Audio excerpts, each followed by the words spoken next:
પોરબંદરથી સમાચાર 360 ભારતીય માછીમારોને મુક્ત કરશે પાકિસ્તાન 355 માછીમાર અને 5 સિવિલિયન્સને મુક્ત કરશે। આગામી 7 તારીખથી મુક્ત કરવાની શરૂઆત કરશે। 4 તબક્કામાં વાઘા બોર્ડરથી તમામને મુક્ત કરવામાં આવશે। 360 જેટલા ભારતીય માછીમારોને મુક્ત કરશે પાકિસ્તાન, જેમાંથી 355 માછીમાર છે અને 5 સિવિલિયન્સ છે।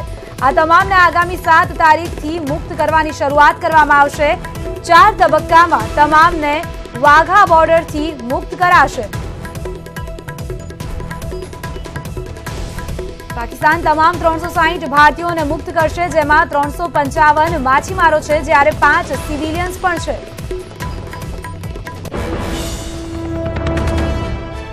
મહત્વના સમાચાર આવી રહ્યા છે। રાજકોટમાં મહાનગરપાલિકાની જનરલ બોર્ડમાં હોબાળો મચ્યો છે। ધર્મિષ્ઠાબાએ હાજરી આપતા હોબાળો મચી ગયો છે। ધર્મિષ્ઠાબાને શાસક પક્ષે બહાર જવાનું કહ્યું હતું, જેને લઈને હોબાળો મચ્યો છે। વિપક્ષ અને શાસક એકબીજાની આમને સામને આવી ગયા છે। અન્ય એક મહત્વના સમાચાર સામે આવી રહ્યા છે રાજકોટથી, જ્યાં સર્વોદય શાળામાં સવારથી જે હંગામો મચ્યો હતો તેને લઈને વાલીઓ અને સંચાલકો વચ્ચે બેઠક યોજાઈ છે। સંચાલકોએ તમામ માંગણીઓ સ્વીકારવાની વાલીઓને બાંહેધરી આપી છે। સર્વોદય શાળામાં જે ફી વધારાને લઈને વાલીઓ દ્વારા હંગામો મચાવવામાં આવ્યો હતો, ત્યારબાદ સંચાલકોએ વાલીઓ સાથે બેઠક યોજી હતી। બંને વચ્ચેની બેઠકમાં સંચાલકોએ વાલીઓને તેમની તમામ માંગણીઓ સ્વીકારવાની બાંહેધરી આપી છે। સવારથી જ સર્વોદય શાળામાં હંગામો મચ્યો હતો। મોટી સંખ્યામાં વાલીઓના ટોળે ટોળા અહીં એકઠા થઈ ગયા હતા અને વધારાની જે ફી શાળા દ્વારા વસૂલવામાં આવે છે તેને લઈને વાલીઓએ હોબાળો મચાવ્યો હતો। જોકે ત્યારબાદ શાળાના સંચાલકો વાલીઓ સાથે બેઠક કરવા રાજી થયા હતા। બંને વચ્ચે એક બેઠક યોજાઈ અને આ બેઠકમાં સંચાલકોએ વાલીઓને બાંહેધરી આપી છે કે તેઓ તેમની તમામ માંગણીઓ સ્વીકારી લેશે। ફી વધારાની સાથોસાથ શાળાને વાલીઓને જાણ કર્યા વગર જ 2 દિવસમાં ટ્રાન્સફર કરવામાં આવતી હતી। તે અંગે પણ વાલીઓ રોષે ભરાયા હતા અને વાલીઓએ મોટી સંખ્યામાં અહીં પહોંચી જઈને હોબાળો મચાવ્યો હતો। ગુજરાત બોર્ડની શાળામાં સીબીએસઈના ધારાધોરણ પ્રમાણે જે ફી વસૂલવામાં આવતી હતી તેને લઈને અહીં વાલીઓ દ્વારા હોબાળો મચાવવામાં આવ્યો હતો। પહેલા તો સંચાલકોએ ઉદ્ધતાઈભર્યું વલણ અપનાવ્યું હતું, પરંતુ બાદમાં હોબાળો વધુ ઉગ્ર બનતા સંચાલકો વાલીઓ સાથે બેઠક કરવા રાજી થયા હતા અને આ બેઠકમાં સંચાલકોએ વાલીઓને બાંહેધરી આપી છે કે તેમની તમામ માંગણીઓ સ્વીકારી લેવામાં આવશે। રાજકોટની સર્વોદય શાળાનો આ મામલો છે, જ્યાં વધુ ફી વસૂલાતા વાલીઓ ઉગ્ર બન્યા હતા। ઉગ્ર સ્વરૂપે રજૂઆત કરવા અને પોતાનો વિરોધ નોંધાવવા માટે વાલીઓ પહોંચી ગયા હતા શાળાના સંકુલમાં અને શાળાના સંકુલમાં જઈને વાલીઓએ પોતાની રજૂઆતો મૂકી હતી। ઉગ્ર સ્વરૂપ ધારણ કર્યું હતું વાલીઓના આ રોષે। વધુ માહિતી સાથે જોડાઈ ગયા છે સંવાદદાતા હરીન માત્રાવાડિયા। હરીન, સંચાલકોએ બેઠકમાં બાંહેધરી આપી છે કે તેઓ વાલીઓની તમામ માંગણીઓ સ્વીકારી લેશે। હાલ હવે વાલીઓનું શું કહેવું છે? ચોક્કસ જે રીતે વાત કરવામાં આવે તો સર્વોદય સ્કૂલમાં વહેલી સવારથી જ વાલીઓ દ્વારા હોબાળો કરવામાં આવ્યો હતો, પરંતુ સંચાલકો અને વાલીઓ દ્વારા એક મીટિંગનું આયોજન કરવામાં આવ્યું હતું, જેમાં સંચાલકો દ્વારા વાલીઓના તમામ પ્રશ્નોને સાંભળવામાં આવ્યા હતા અને ક્યાંક ને ક્યાંક જો વાત કરવામાં આવે તો તમામ પ્રશ્નોનો ઉકેલ લઈ આવવા માટે સંચાલકો દ્વારા ખાતરી આપવામાં આવી હતી। થોડી વાર માટે સર્વોદય સ્કૂલમાં જે ઉગ્રતાના દ્રશ્યો પણ જોવા મળ્યા હતા। પોલીસ અને વાલીઓ વચ્ચે પણ ઘર્ષણ થયું હતું અને પોલીસ અને વાલીઓ અને સંચાલકો વચ્ચે પણ ઘર્ષણ થયું હતું। ત્યારબાદ જે મહત્વની મિટિંગ યોજાઈ હતી ને તેમાં સંચાલકો દ્વારા જે ખાતરી આપવામાં આવી હતી ને ત્યારબાદ વાલીઓએ તે પોતાનો હોબાળો અત્યારે બંધ કર્યો છે અને આગામી દિવસોમાં જો સમાધાન નહીં આવે તો ઉગ્ર આંદોલનની ચીમકી આપી છે।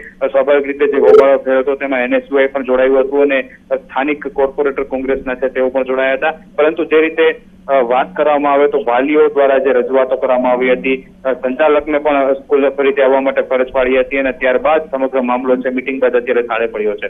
જી બિલકુલ હરીન, આભાર આપનો અમારી સાથે જોડાવા માટે। તો વાલીઓ અને સંચાલકો વચ્ચે બેઠક યોજાઈ, જેમાં સંચાલકોએ વાલીઓની તમામ માંગણીઓ સ્વીકારવાની બાંહેધરી આપતા હવે હાલ પૂરતા વાલીઓ શાંત થયા છે। અને એક મહત્વના સમાચાર, ગરમીથી ગુજરાત શેકાઈ રહ્યું છે। આગ ઓગતી ગરમીના કારણે ગુજરાત શેકાઈ રહ્યું છે।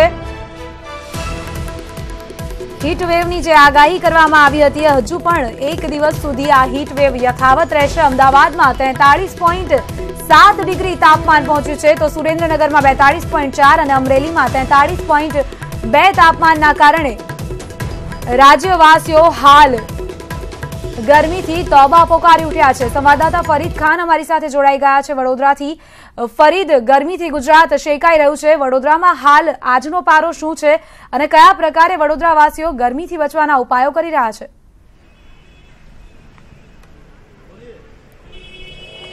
ચોક્કસ પ્રિયંકા, વડોદરાની વાત કરીએ તો વડોદરામાં આજે ગરમીનું જે તાપમાન જે છે 41 ડિગ્રીથી વધુ છે અને છેલ્લા 3 દિવસની વાત કરીએ તો છેલ્લા 3 દિવસથી વડોદરામાં જે રીતે ગરમી પડી રહી છે, જનજીવન જે છે એ પ્રભાવિત થયું છે। આપ જોઈ રહ્યા છો કે અમે લોકો અત્યારે જે અતિ વ્યસ્ત વિસ્તાર જે ફતેગંજ છે, હું કેમેરામેનને કહીશ કે તેઓ અહીંના રાજમાર્ગ બતાવ્યા, એવો અતિ વ્યસ્ત વિસ્તાર છે કે અત્યારે અહીંયા આગળ બહુ જ વાહન ચાલકોથી લઈને અનેક લોકો અહીંયા આગળ ભીડ જોવા મળતી હોય છે, પરંતુ અત્યારે અહીંયા જે રાજમાર્ગો વડોદરાના જે છે એ સુમસાન દેખાઈ રહ્યા છે। ગરમીથી જનજીવન પ્રભાવિત થયું છે અને જે લોકો બહાર નીકળે છે પ્રિયંકા, એ તમામ પ્રકારના પ્રિકોશન સાથે બહાર નીકળે છે। અમે લોકો અહીંયા જે ઠંડા પીણાની જે દુકાન છે ત્યાં પણ લોકોની જે ભીડ જે છે સ્વાભાવિક છે, ગરમીથી રાહત મેળવવા માટે વડોદરાવાસીઓ ઠંડા પીણાનો સહારો લઈ રહ્યા છે। એક ભાઈ અહીંયા યુવાન बैठा છે, તેમની સાથે तरबूज લઈને નીકળ્યા છે, આપણે તેમની સાથે વાત કરીશું। आपको बहुत गर्मी कैसी है बड़ौदा की? 2-3 दिन से कैसा एक्सपीरियंस कर रहे हो? बहुत ज़्यादा गर्मी है, इतना सनी है, लाइक चिलिंग है, बहुत चिल हो रहा है। लाइक जब जितना भी जो जैसे बाहर निकलो तो जलन होती है और बाहर की गर्मी ऐसी नहीं होती है, यहाँ पे थोड़ा गुम्मस है ऐसा। आपने ये तरबूज लिया है, वाटरमेलन लिया है, क्यों? गर्मी के सीजन में कुछ राहत देता है? ऑब्वियसली गर्मी के सीजन में हमको वाटरमेलन खाना चाहिए क्योंकि एंटीऑक्सीडेंट्स होते हैं, पानी की कमी होती है बॉडी में। तो ચોક્કસ અહીંયા જે લોકો પણ અહીંયા ઠંડા પીણાની દુકાન પર છે, શોપ પર છે, અહીંયા એક યુવતી બેઠી છે અને પોતે ગરમીથી બચવા માટે કોટનની ટી શર્ટ પહેરી છે। गर्मी है, बहुत सारा तापमान है, आपने कॉटन का टी शर्ट पहना है, कुछ राहत मिलती है? हाँ, कॉटन का टी शर्ट पहनने से बहुत अच्छा मिलता है, यही बोलूँगी मैं, लाइक और कुछ नहीं है। અહીંયા ઠંડા પીણાના જે ઓનર છે શોપના, તેમની સાથે વાત કરીશું। પ્રિયંકા, ગરમીની સિઝનમાં સ્વાભાવિક છે કે ઠંડા પીણા, જ્યુસ છે, સુગર કેન જ્યુસ છે, એની ડિમાન્ડ વધતી હોય છે, ગરમીથી રાહત મળે? અમારા ત્યાં દરેક પ્રકારના જ્યુસ મળે છે। અત્યારે મસ્ત મેલન છે, વોટરમેલન છે, જાંબુ છે, સ્ટ્રોબેરી છે, એ પીને લોકો ઠંડક અનુભવે છે। અને અત્યારે ઓનલાઈનનો જમાનો છે તો ઓનલાઈનમાં બી બધા બહુ મંગાવે છે, બહાર નીકળવાનું ટાળે છે અને ઓનલાઈન જ્યુસ મંગાવે છે ઘરે, બહાર નીકળવાનું ટાળે છે। પ્રિયંકા, અહીંયા યુવાનો છે, પોતે ગરમીથી રાહત મેળવવામાં ઠંડા પીણાની દુકાન ઉપર કંઈક ઠંડુ પીણું લેવા આવ્યા છે। એક ભાઈએ કેપ પહેરી છે કે જેથી તેમને રાહત મળે, બહાર નીકળે તો ગરમીથી કંઈક તો માથામાં ઠંડક રહે। આપણે નજીક આવો, તમારી સાથે વાત કરીએ। તમે સ્ટુડન્ટ્સ લાગો છો, કેપ પહેરી છે। અત્યારે ઉનાળામાં તડકાનું પ્રમાણ વધારે હોવાથી ટોપી પહેરીએ તો વધારે સારું અને પાછું આ ઠંડા પીણાને એવું ચાલુ રાખીએ તો શરીર માટે પણ રાહત મળે। ચોક્કસ ઠંડા પીણાથી જે શરીરનું તાપમાન મેન્ટેન થાય છે। રાજમાર્ગો તો સુમસાન છે જ, પણ યુવાનો અને જે પણ લોકો વડોદરાના લોકો અત્યારે ના છૂટકે બહાર નીકળે છે, એ પ્રિયંકા તમામ પ્રકારના પ્રિકોશન્સ લે છે જેથી ગરમીથી તેમને રાહત મળે। ચોક્કસ વડોદરા મહાનગરપાલિકાએ પણ એક એડવાઇઝરી જાહેર કરી છે। નાગરિકોને જાહેર રીતે બિલકુલ તેમને વિનંતી કરવામાં આવે છે કે તેમને લૂ ના લાગે, સનસ્ટ્રોકની અસર ના થાય અને ગરમીથી કંઈક અચાનક એવી કોઈક તેમને તકલીફ ના ઊભી થાય તે માટે જો કામ ના હોય તો બહાર નીકળવાનું બપોરના 12 થી 5 વાગ્યા સુધી ટાળવું જોઈએ। અને જો બહાર નીકળો ગરમીમાં તો તમામ પ્રકારના જે કોટનના કપડાથી તેમના શરીરના અંગો ઢાંકવા જોઈએ, પાણી વધુ પીવું જોઈએ, ઠંડા પીણાના સહારો લેવો જોઈએ જેથી શરીરનું તાપમાન મેન્ટેન થાય અને જે તકલીફ કે મુશ્કેલી ગરમીથી ઊભી થવી જોઈએ તે ન થાય। આમ વડોદરાવાસીઓ ચોક્કસ ઉનાળાના પ્રારંભે જે રીતે તાપમાન નો પારો સતત પ્રિયંકા ઊંચે જઈ રહ્યો છે, જોડાયેલા રહેશો અમારી સાથે। સંવાદદાતા હિમાંશુ વોરા અમારી સાથે જોડાઈ ગયા છે અમદાવાદથી। હિમાંશુ, અત્યારે અમદાવાદના કયા વિસ્તારમાં છો આપ? કેવી ગરમી પડી રહી છે અત્યારે હાલ? બિલકુલ પ્રિયંકા, અમદાવાદનો ગીચ વિસ્તાર ગણાતો લાલ રાજા વિસ્તાર, ત્યાં હું તમે અત્યારે ઊભો છું। કેમેરામેન પોખરાજ શર્માને કહીશ કે અહીંનો માહોલ બતાવવાનો પ્રયત્ન કરે। તમે દેખી રહ્યા છો કે સામાન્ય રીતે રૂપાલી જે આ રોડ ખરો સરદાર બાગ રોડ કહેવાય, અહીંયા સામાન્ય ધમધમ તો ટ્રાફિકથી ધમધમ તો આ માર્ગ કહેવાય છે, પરંતુ જે પ્રકારે અત્યારે અમદાવાદનો ગરમીનો પારો વધી રહ્યો છે તો તેને લઈને ટ્રાફિક ઉપર સીધી અસર થઈ રહી છે. અંશતઃ ટ્રાફિક ચાલુ છે, પરંતુ લોકો ક્યાંક ને ક્યાંક ગરમીથી બચવા માટે અલગ અલગ ઉપાયો કરતા જોવા મળી રહ્યા છે. લોકો બહાર નીકળવાનું ટાળી રહ્યા છે. બિલકુલ કહી શકાય કે રૂપાલી થિયેટરની સામેની સાઈડમાં સરદાર બાગ છે. તમે બગીચા બતાવવાનો પ્રયત્ન કરીશ કે બગીચાની પરિસ્થિતિ શું છે. પાણીનો છંટકાવ કરવામાં આવી રહ્યો છે, લોકો પાણી પી રહ્યા છે. બગીચામાં પણ લોકો જવાનું અત્યારે તમે દેખી રહ્યા છો કે જૂથ સંખ્યા દેખવા મળી રહી છે. લોકો બહાર નીકળવા માટે ટાળી રહ્યા છે. સ્પષ્ટ રૂપે જે ફિલ્ડ વર્ક કરનારો વર્ગ ખરો, ફિલ્ડ વર્ક કરનારો વર્ગ પરેશાન થઈ રહ્યો છે. ગરમીથી ત્રાહિમામ થઈ ગયો છે. ક્યાંક ને ક્યાંક ગરમીથી બચવા માટે કોલ્ડ ડ્રિંક્સ પીતા હોય છે અથવા તો છાંયડાનો ઉપયોગ કરતા હોય છે. ત્યારે તમે દેખી રહ્યા છો સ્પષ્ટ રૂપે કે લોકો જે ઝાડના છાંયડા નીચે અત્યારે ગરમીથી રાહત મેળવી રહ્યા છે. ત્યારે આપણી સાથે ફિલ્ડ વર્ક કરનારા અમુક મિત્રો છે, તમે સાથે વાત કરવાનો પ્રયત્ન કરીશું કે તેઓ શું કહી રહ્યા છે. સાહેબ, તમે શું કામ કરો છો? હું ફાઇનાન્સ કંપનીમાં મેનેજર છું. સાહેબ, શું કહેશો જે પ્રકારે ગરમી અત્યારે તાપમાન 43 ડિગ્રી, ગરમીથી બચવા તમે શું કરો? હું તો બધાને કહું છું કે ઓફિસમાં જ બેસો અથવા તો સ્ટોર પર જ બેસો, બહાર નીકળશો જ નહીં. હું ભલે છું પણ હું બી છાંયડામાં જ છું, કારણ કે ગરમીથી બચવાનો બીજો કોઈ રસ્તો જ નથી. અત્યારે જે તમારું કામકાજ ખરું, ફિલ્ડમાં ફરવાનું કામ, 43 ડિગ્રી સેલ્સિયસ ટેમ્પરેચર હોય, ઓરેન્જ એલર્ટ અત્યારે ડિક્લેર કરવામાં આવ્યું છે કોર્પોરેશન દ્વારા. શું કહેશો કે તમે પોતે અત્યારે શું પ્રિકોશન રાખતા હો? અમે એ જ એલર્ટને ધ્યાનમાં રાખીને બધાને, એટલે કે મારી નીચેનો કોઈ વ્યક્તિ હોય તો અથવા તો અમારી કંપનીમાંથી જેટલા લોકો છે, અમે લોકો સામેથી જ કીધું છે કે બહારથી લઈને સાંજના 4 કે 5 વાગ્યા સુધી તડકામાં નીકળવું નહીં. અમારા તરફથી અમને છૂટ છે. જે બી જગ્યાએ બેઠા છો અમને કોઈ તકલીફ નથી. ટીમ લીડર છે, ટીમ લીડર સ્પષ્ટ રૂપે કહી રહ્યા છે લોકોને બહાર નીકળવાનું ટાળી રહ્યા છે. તમે ટીમ મેમ્બર છો, તમે એમના માટે કામ કરો છો. શું ક્યાં ક્યાં ફરવું પડે છે, કેવા તડકામાં ફરવું પડે છે, કેટલી તકલીફ પડી રહી છે? તકલીફ તો હવે છે તો રહેવાની, હવે કામ તો કરવું જ પડશે. એટલે 2 થી 12 થી 2 વાગ્યા સુધી સર ના જ પાડી કે તમારે ધૂપમાં ક્યાંય નહીં કરવાનું નહીં, એટલે સાચવવાનું બસ.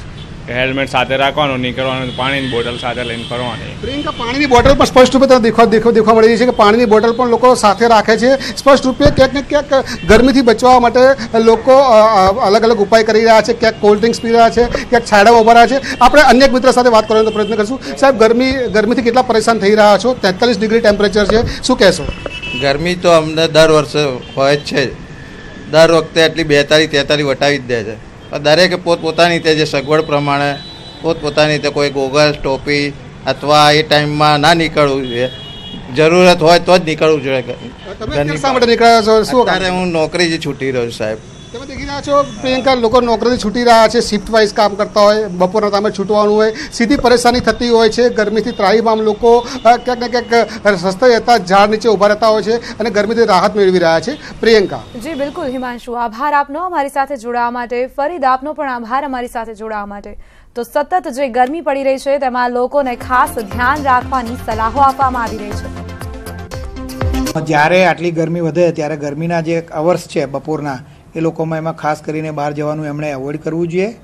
અને બહુ જ ગરમી લાગે તો વધારે પ્રમાણમાં પાણી અને છાશ પીવી જોઈએ. લીંબુનું અથવા તો કાચી કેરીનું પણ એમણે શરબત પીવું જોઈએ. અને સફેદ કપડાં અને આંખો પર ચશ્મા અને ફૂલ કવર કરી અને જરૂરિયાત પ્રમાણે તો એમને નીકળવું જોઈએ. તો આ વચ્ચે જ મહત્વના સમાચાર આવી રહ્યા છે. ગરમીના પ્રકોપથી રાહતના સમાચાર મળી રહ્યા છે. અમદાવાદીઓ માટે ગરમીમાં આંશિક રાહત મળશે તેવા સમાચાર સામે આવી રહ્યા છે.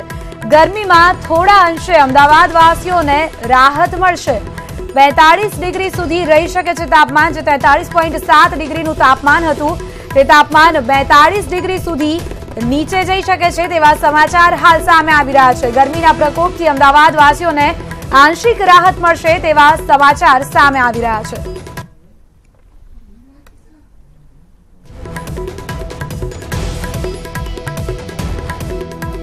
આંશિક રાહત અમદાવાદવાસીઓને ગરમીમાં મળશે. જે 43.7 ડિગ્રી સુધીનું તાપમાન હતું તે નીચે જઈને 42 ડિગ્રી સુધી જાય તેવી શક્યતા છે.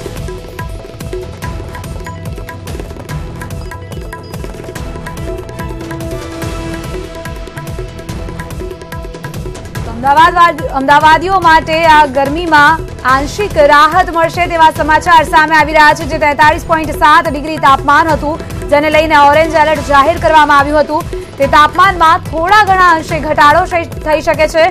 42 ડિગ્રી સુધી જઈ શકે છે તાપમાન.